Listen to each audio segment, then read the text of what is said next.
night, everyone. I Good am night. Ardi Arif Yandi, and Rek. Rex. Yeah. This is tema computer network. Hey Rex, you got a second? I am looking at the sites for my computer network class, and honestly, my brain is fried. Can you explain to me in plain English what a computer network actually is? Childi, it's actually not a complicated as its own. Basically, a computer network is just bunch of devices like laptops, phones, printer, even smart TV linked together so they can talk to each other and share stuff. Wait. Talk to each other. What do you mean that? I mean sharing data. Like a super simple example, when you print assessment wirelessly from your laptop to printer in your room without plugging in end cables. That progress of your laptop sending the file over to the point, that's a network in action. Oh, I get it. So if network didn't exist, we'd be living in the storage age, walking back and forth with USB drivers every time we need to move a file. Literally, yes. Without a network, your device in just and isolated is LAN, it can connect to anything.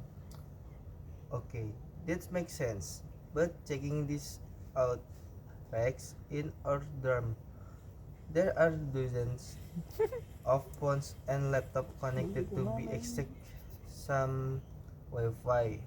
How does a file I send actually reach my printer without accidentally getting sent to someone else's laptop?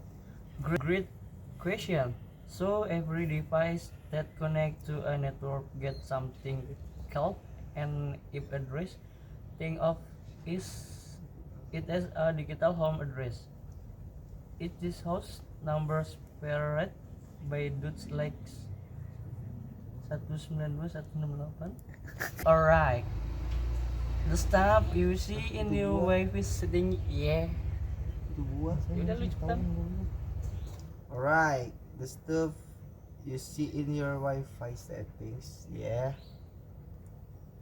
Exactly, when you send data, it gets copied up into tiny pieces called packet. Every packet gets stamped with a label. From RD laptop IP to printer IP. That's why your data never ends up on someone else's screen. But when we use the internet, we don't need type a string of number. We just type Google.com or Instagram.com. How does that work? That's where DNS come in. Domain name system humans are terrible at remembering random number like 142.250.190.196, right? So DNS act like phone book. You type the website name and DNS incessantly translate that name into the XIP address the system understand. Damn! That's actually clever. So DNS is basically a translator between humans language and machine language. Exactly, you got it. Uh, what about the hardware? So I keep hearing people talk about routers and switches, but to be honest, I always mix up what they do. They do complete different things, bro. Here an easy way to remember. A switch connect device inside the same local network, like all the PCs in a computer lab connected together with cables. A router, on the other hand, connect your local network to the outside world, aka the internet. So that little box sitting in the corner of our dorm is a router because it links us to the internet. Yep, the router acts like a traffic cop. It manages all the incoming and outgoing data between in the internet and everyone device in the dorm. By the way, speaking of connections, why do gamers always insist on plugging into stick internet cables? Although Wi-Fi is pretty fast, but my roommate freaks out if we has to play Valorant on Wi-Fi. Ah, classic. Mati dulu ini, Wak. Mati dulu. Ah, classic. That comes down to wireless Wi-Fi versus wired Ethernet connection. Wi-Fi is convenient because it uses radio wave right, but radio wave get blocked. By the way, speaking of connection, why do gamers always insist on plugging in to stick internet cables or down Wi-Fi pretty fast? But my roommate freaks out if he has to play Mobile Legends on Wi-Fi. Ah, classic. It comes down to rails Wi-Fi versus wired Ethernet connection. Wi-Fi is convenient because it uses radio wave right, but radio wave get blocked easily by walls. Neighboring Wi-Fi signal or even when someone turns on a microwave.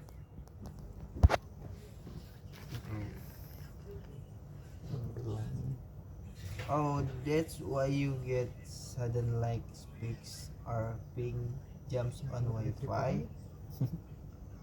Spot on. But with an Ethernet cable, the data travel through a physical wire with zero signal interference.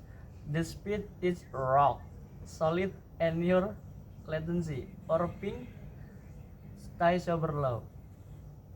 That's why gamers prefer too much Wi-Fi during an important match. That service. Oh, that explains a lot. Hey, one last thing for my professor slides. LAN and WAN. Those are just about how we can network, right? Basically, yeah. LEN, local area network, covers a small area like our dorm Wi-Fi, your home, or a school lab. WAN, Widya Area Network, is a massive network that connects multiple LANs across whole cities, countries, or even the entire world. Wide. So the internet itself is basically just a WAN. Bingo! The internet is the largest WAN on Earth. It's literally a global network of networks. Man, this was so much easier to understand than my professor's 50 page slide deck. 50 15 anjing. The core concept is pretty simple. Once your visual 15 it ulang lalu deh. 15 aja udah anjing. Man, this 50 kan? Udah belum? 15 tuh. Man, this was so much easier to understand than my professor's 15 page slide log. Hahaha. The core concept is pretty simple. Once you visual it, a network is just device connection to share data. They as IP address for identification, DNS to converse web names, routers to direct traffic, and they run on LENS or WANS using Wi-Fi cables. Wait, I feel like I actually stand a chance on tomorrow quiz now. Thanks a lot, Rex. You literally saved my grade. Anytime. Rex. Anytime, bro. Kan gua. Iya. Dah. Thank you, Rex, for your information. You are welcome. Yes. My name Nicole. Nicole. And this tema cryptography. Yes. Nicole, Yes, do Ardi. you understand what cryptography actually is? I know it has something to do with security, but I'm still a little confused. Yes, basically cryptography is the technique to protection information by converting. Udah nih. Yeah, basically cryptography is the technique of protecting information by converting it into a form that untrust people can understand. So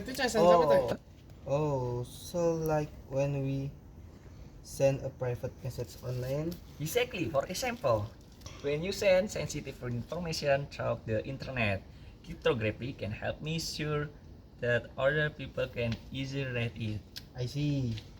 So, what's the Encryption is when you change the original message or plain text into unreadable data. Called in pertext.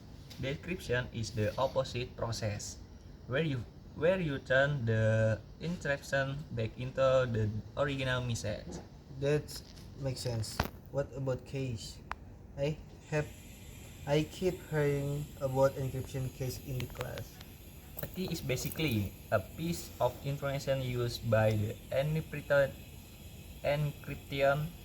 algorithm.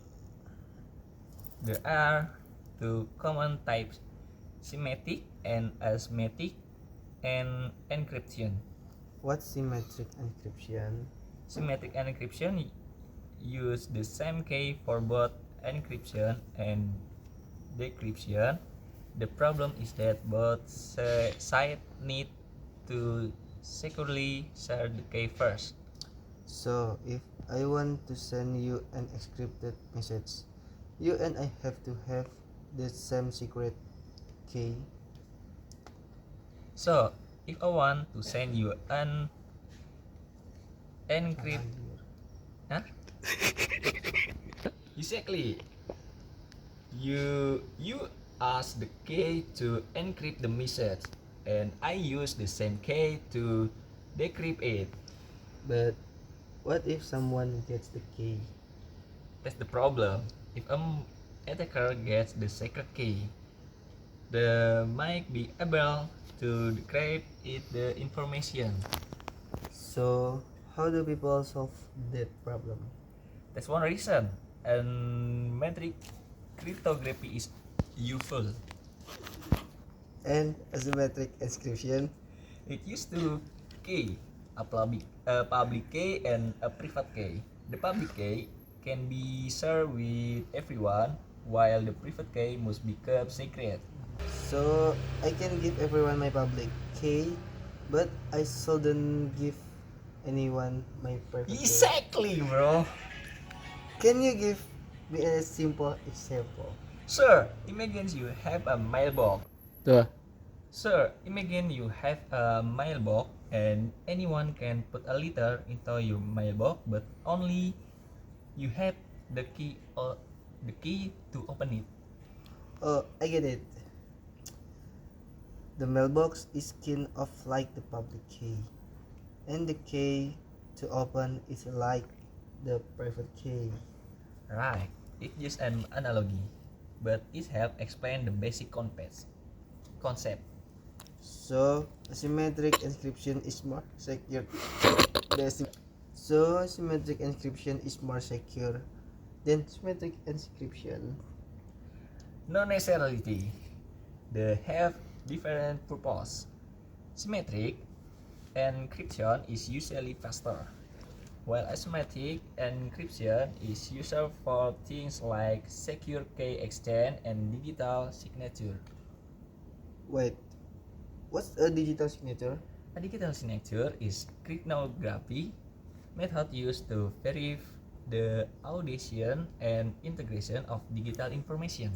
Can you explain the in simple way? Sure, imagine you receive a digital document from your lecture. A digital signature can help you verify that the document really came from the lecture and that nobody changed if after it was seen. Oh, so it's kind of like a digital version of handwritten signature. Kind of but kind of but is more complete technicality. A digital signature uses cryptography to provide stronger verification. That's interesting. So, Exactly. cryptography. That's interesting. So, cryptography isn't only about hiding information. Exactly, that's a command. Misunderstanding cryptography can provide several important security protection. Like what? Confidentiality, integrity, authentication, and non-repudiation. Okay, let's go one by one. What? Okay, let's go one by one. What's confidentiality?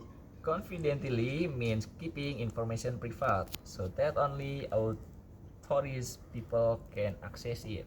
So, if I send you private message and other people can read it, that's confidentiality. Correct. And integrity?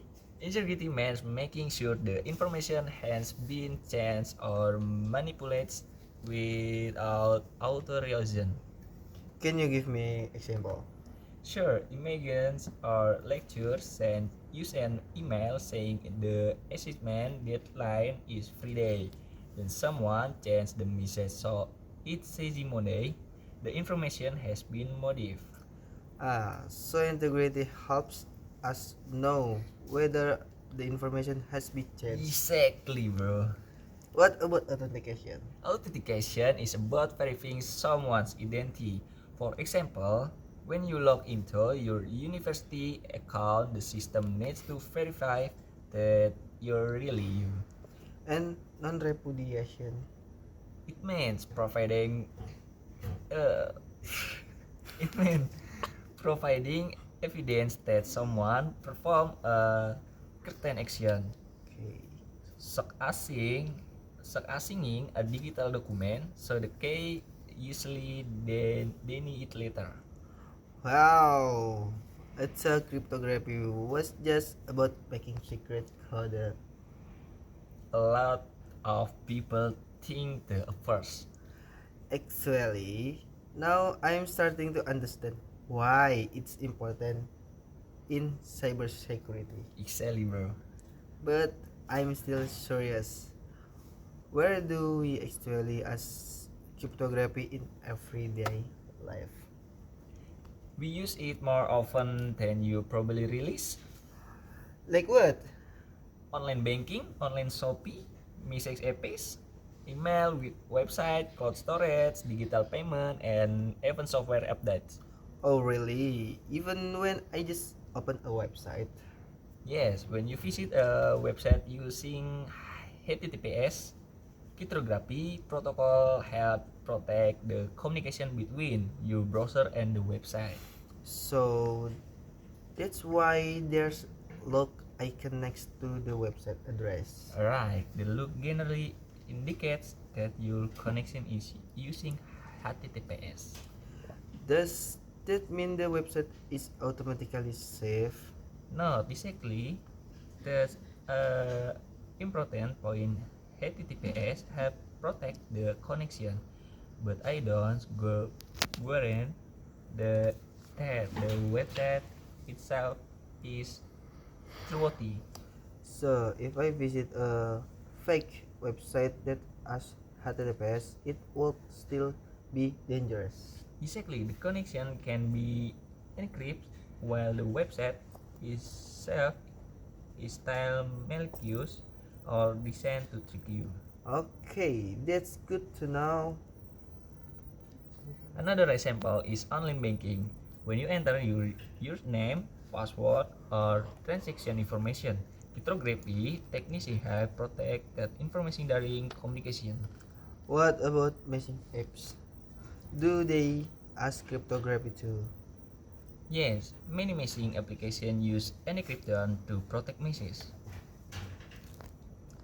Is that the same thing as end-to-end encryption?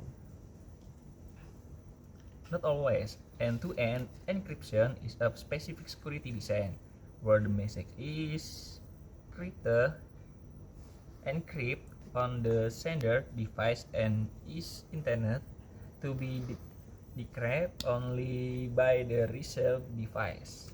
So, if I send a message to you, other people shouldn't be able to read the actual content while it's being transmitted. That basically, yes, assuming the system is properly is implemented. That's pretty cool.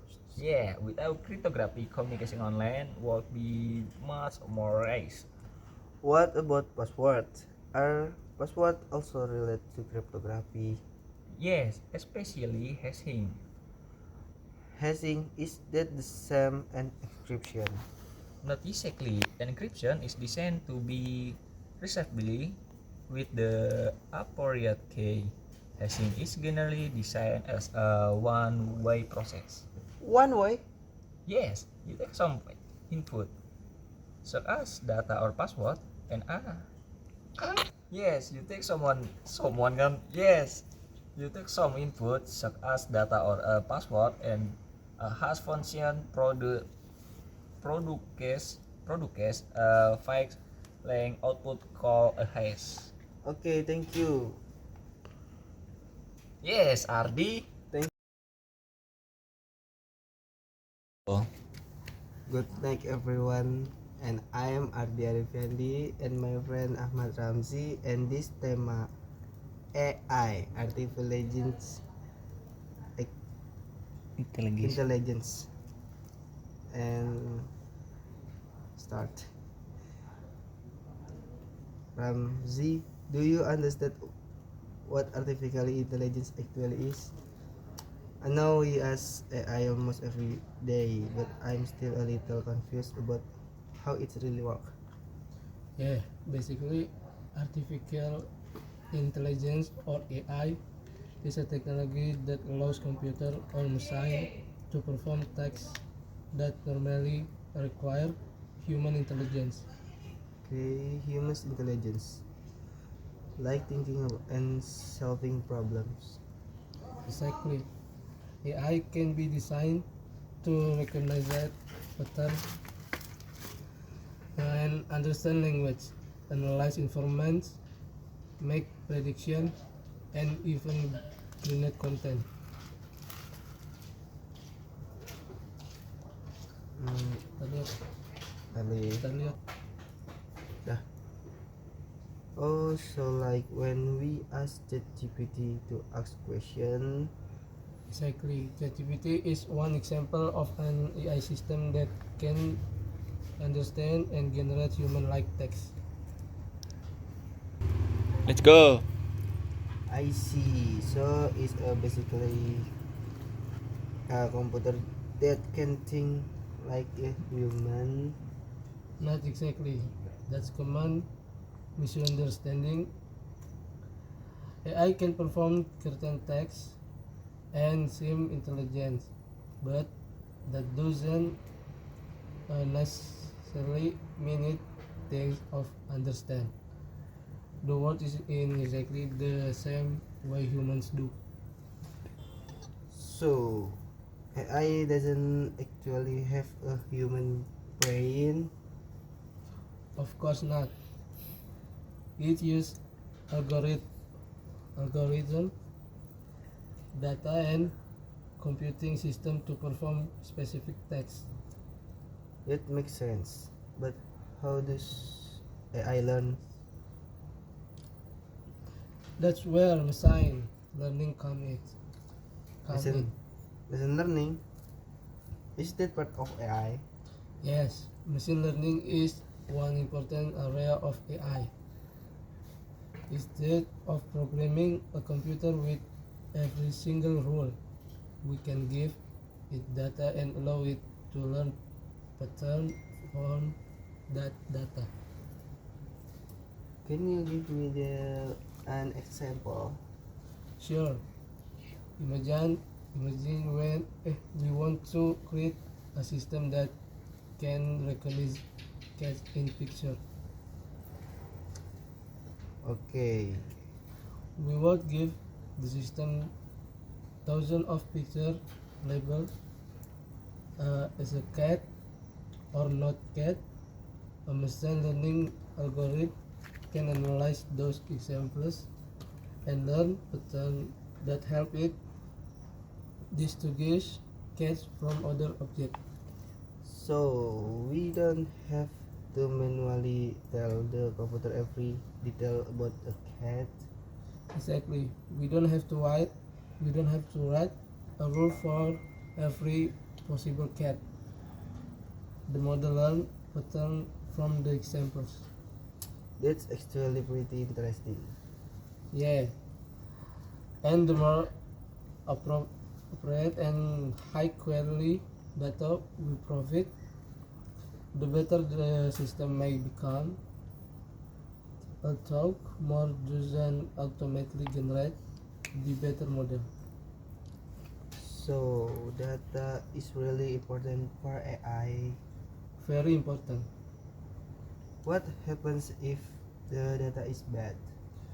Then the AI system can produce poor or inaccurate result Why? because AI system often learn pattern from their training data.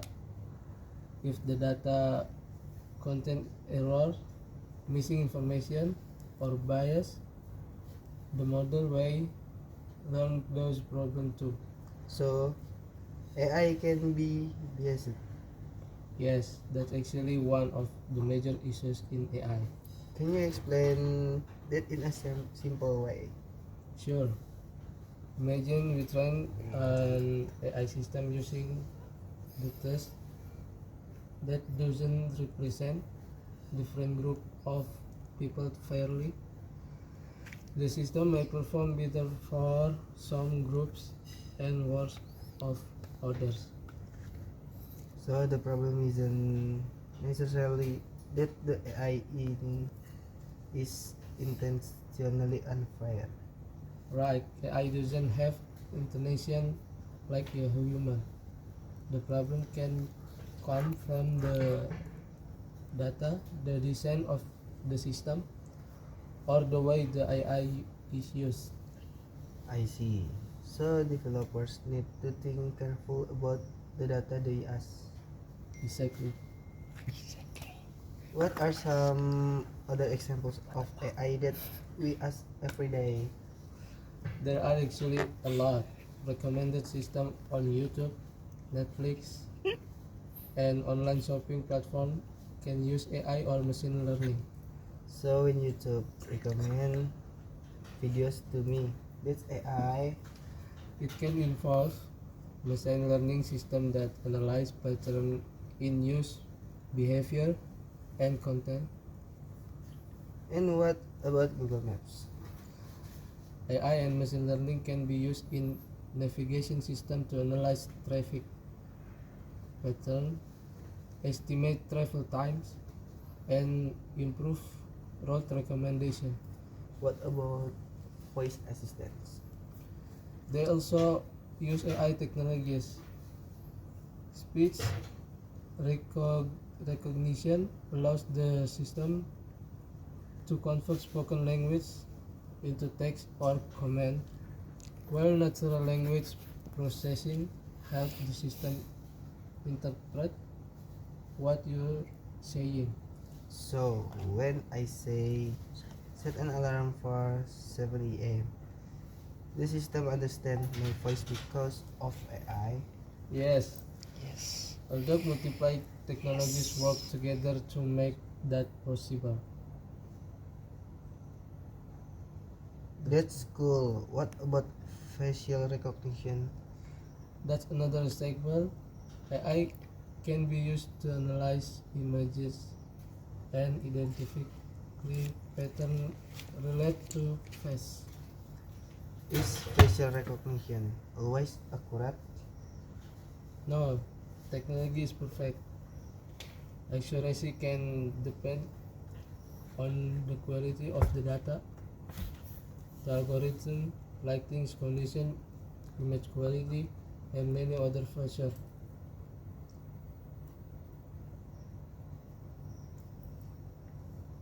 So AI can make mistakes too. Definitely, I thought AI was supposed to be smarter than humans. AI can be extremely good at content text, but that doesn't mean it's better than human at everything. Can you give me example? An AI system can analyze thousands or millions of pieces of data very quickly. Human obviously can process information at that scale in the same amount of the time. But humans can do things AI might struggle with. Exactly. Humans have broad real-world experience, common sense, emotional understanding, and the ability to adapt to completely new situations in ways that many AI systems may not handle really ever. So AI is powerful, but it's not exactly the same as humans' intelligence. That's correct. If so heard about deep learning, what's that? Deep learning is a type of machine learning that uses neural networks with multiple layers. Neural neural network, are they like artificial brains? That is simplified way to think about them. Artificial neural networks are mathematical model inspired closely by intuitive biological neural network. How do they work? Their performance talk layer, each layer can learn different pattern of receptionist from the data. Can you give me an example with image? Sure, Potong. imagine an AI that system recognize a dog in a picture. A layer might detect sample patterns such as a dash of shapes. Later layers can combine those patterns into more complex picture, eventually helping the system identify the object. So it starts with simple patterns and builds them into a more complex pattern. That's pretty amazing. Thank you, information. Yes, you're welcome. And thank you, everyone. I am Andrian Fiandi in this tema, steganography. Ari, I still have one question. How can a message actually be hidden inside an image? I mean, an image I just a picture, right? That's good question. Actually, the digital image is made up of data, so we can modify a very small part of the data to store another piece of information. So, we're not actually put a physical message inside the picture. Of, of course, of course not. It's all digital. The, the secret message.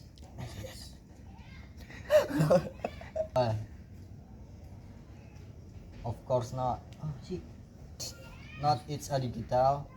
The secret message is stored inside the digital information that makes up image.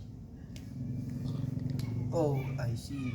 So the picture still look like a normal picture. Actuality. That panjang-panjang. Udah sampai titik juga nggak apa-apa. Sampai titik kemana? Taruh. The interesting part of the Itu jeda kan ya? Iya. Bener gak? Mm-mm. Pokoknya sampai 10 menit apa mana gitu, udah 10 menit. Udah matiin aja langsung. Udah 10 menit. lah. Iya, jadi kayak lu mau semuanya kek, kalau semuanya udah lebih misalkan udah sampai sini nih udah Interesting part of lihat. Yuk.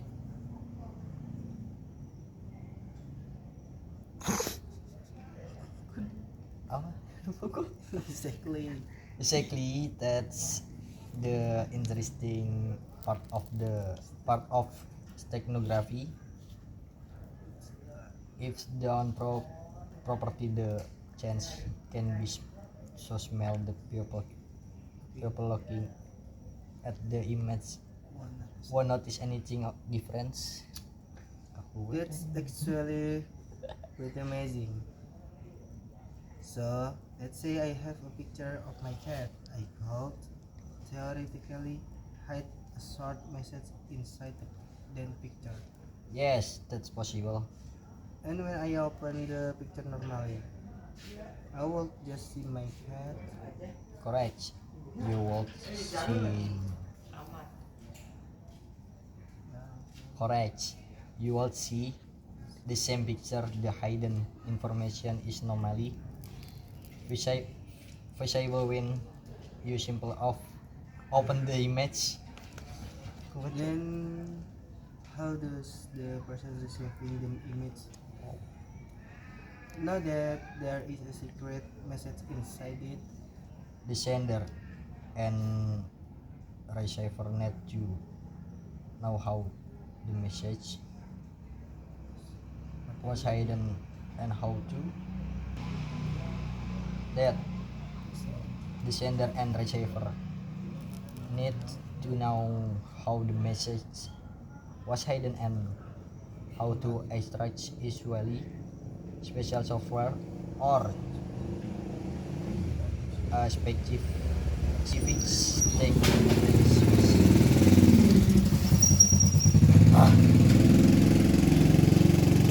Dari ulang dulu. Hah? Dari ulang. The sender and receiver need to know the message.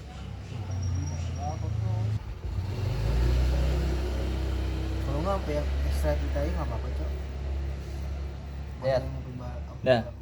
The sender and receiver need to know how the message was hidden and how to extract it usually special software or a special technique is used. So it's not like I can just open the image with my normal photo application and suddenly see the secret message. Exactly, a normal image viewers will usually just display the image. Interesting. It sounds a little bit like having a secret compartment. That's good composition. Imagine you have a normal looking book, but there is a hidden compartment inside the book where you put a small notes. People can see the book, but they don't know there's something hidden inside. Exactly. Exactly that the basic idea behind the steganography. But why would people want to hide information this way? Why not just use a normal messaging application? There are several possible reasons. Steganography can be used to privacy, information security, digital communication, and other legitimate purpose. Can you give us an example that is easy to understand? Sure, imagine two people need to exchange a small piece of information without making it obvious that they are sending a script message. Question. Ya. So instead of sending a message that looks suspicious, they could send an ordinary image. In a theoretical example, yes, the image could look completely normal while the hidden information is stored inside the file.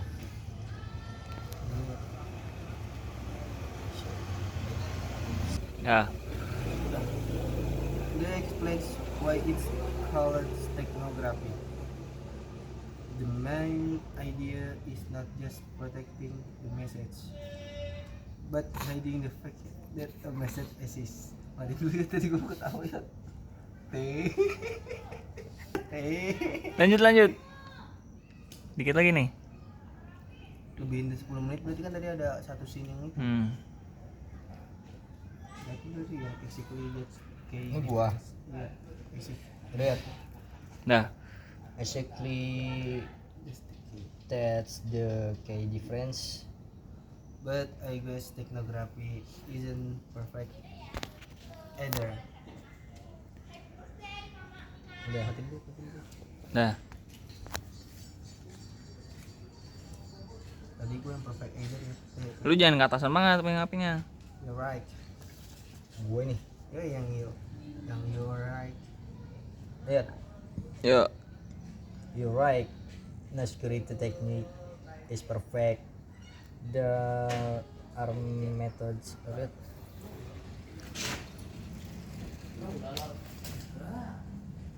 Lihat. Nah. You're right. No security technique is perfect. There are methods that can analyze files and look for sign the information has been hidden. So someone could potentially detect an image has been modified. Yes, depending on the technique, the size of the hidden information, and the type of file change might be detectable.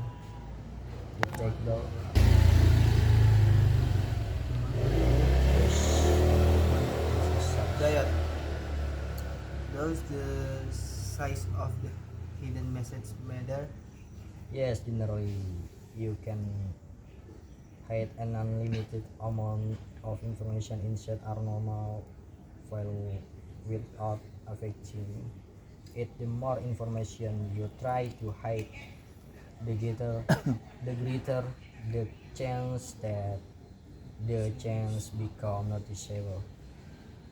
So if I want to hide a very long document inside a small picture, Ya. so if I wanted to hide a very long document inside a small picture, that might be difficult. Exactly, a small image has a limited amount of data that can potentially be used for hiding information. That makes sense. It's akin of like trying to put a whole book inside a small wallet. At some point there's just not enough space. That's funny comparison, but yes, the basic idea is similar. Sampai ini jauh. What about audio?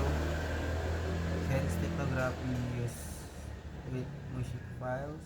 Yes, audio is another type of digital media that can potentially contain hidden information. So someone called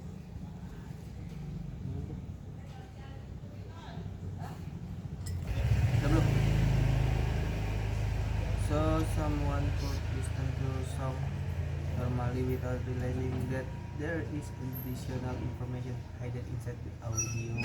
Correct. The concept is similar to hiding information inside an image. The hidden data is embedded into the digital reception. What about videos? Tadi Video kalau can video can also be used in fake video content a high amount of digital data because they are made of many images along with audio and for other information. So there are actually many places where information could potentially be hidden. Yes, image, audio. Ya. Betul lah. Ada mana sih nonton. But yes, image, audio, video, and sometimes even text can be used for stenography. Text sound interesting. How can someone hide information inside text? Oh, and thank you. Nah,